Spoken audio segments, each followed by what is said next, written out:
Hello. I spent the entire fall of 2022 living in Detroit, Michigan, studying at Henry Ford Health. And I want to begin with two stories from my experience at Henry Ford Health. Both of these experiences inform the opportunity we have to reimagine the where and the how of service to the customer. The first story involves Dancing Kathy. I met Dancing Kathy at a program called PACE. PACE stands for Programs for All-Inclusive Health for the Elderly. And its main purpose is to keep frail elderly out of nursing homes, out of assisted living, to keep them in their own homes as long as possible. And so PACE brings these people, provide the transportation. They bring these people to their facility each day to play games, to socialize, to get medical treatment, to get rehab treatment, whatever services they need to be fed. And then they take them back home with a meal for the evening, and then they bring them back the next day.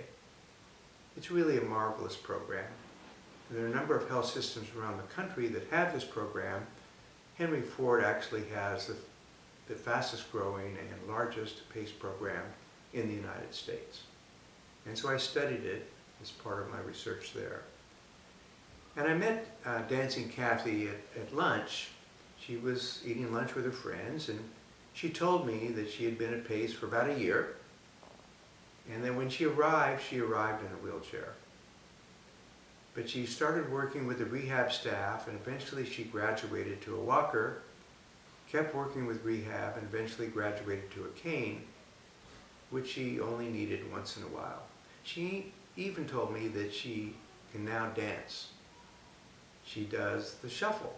Sometimes she does the shuffle with the staff at the PACE facility.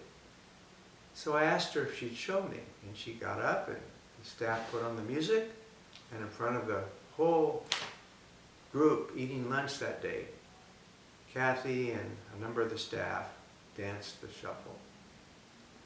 And it brought a tear to my eye to see the power of healthcare when it's done the right way. That's one story. A second story involves a nurse I met. Her name is Nikki Tone, and she's a home hospice nurse.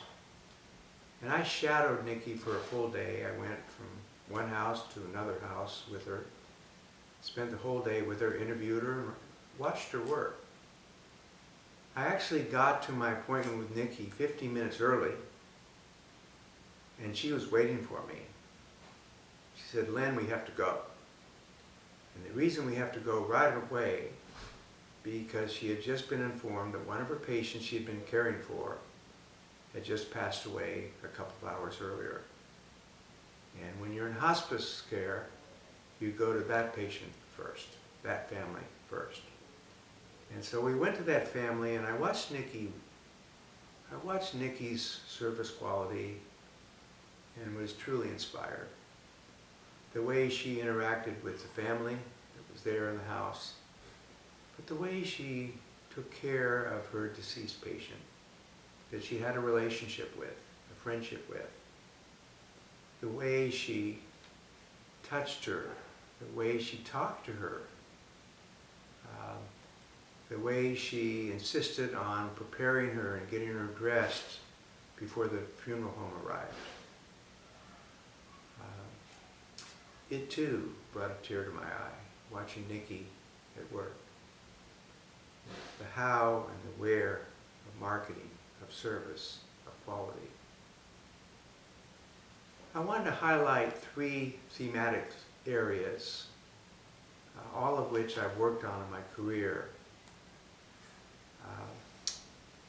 that suggest the opportunity that we have to reimagine our field. One of them is the early service quality research that Parsu Parasurman and Valerie Zeithamel and myself and many others did in the 80s and the 90s, in the early 2000s. Because all of that research 99% of that research was research that was done focused on the interaction between the service provider and the customer in the organization's facility, in the dance hall, in the airplane, in the retail store, in the sports arena, in the restaurant. That's where we did our service quality research. But now, service delivery can occur everywhere, at any time. It can occur online, of course. We all know that. It increasingly occurs in customers' homes. It can occur anywhere. In Kathy's case, it occurred at the PACE facility. In fact, one of the fastest growing areas of healthcare today is healthcare at home, ranging from telehealth to hospital at home to some patients are even getting their chemotherapy at home today.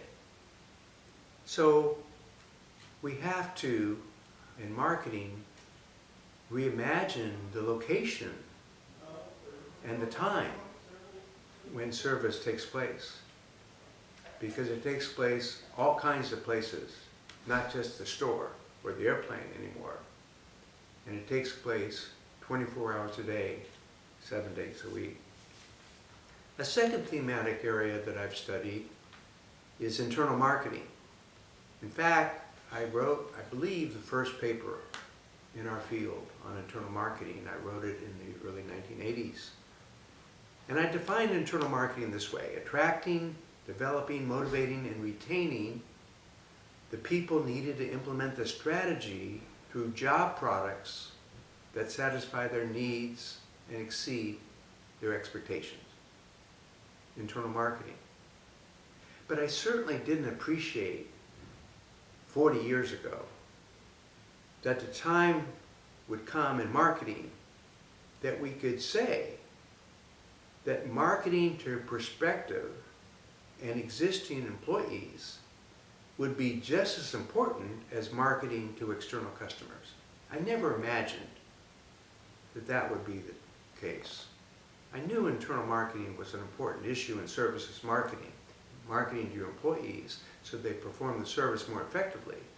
But I never imagined the situation we have today with such grave worker shortages in virtually all industries, especially virtually all service industries. And these worker shortages have created a huge barrier in marketing. You can't really market your customer if you don't have the people to serve the customer. You create demand that you can't fulfill. So, if you take Nikki, the hospice nurse, when I spent my day with Nikki, she was telling me about the issues she had.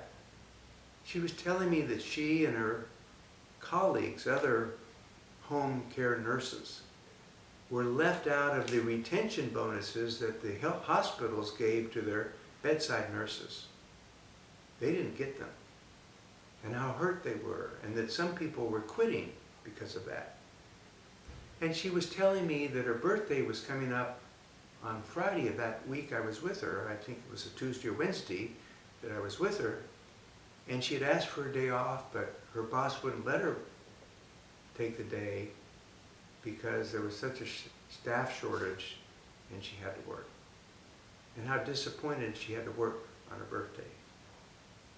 Internal marketing.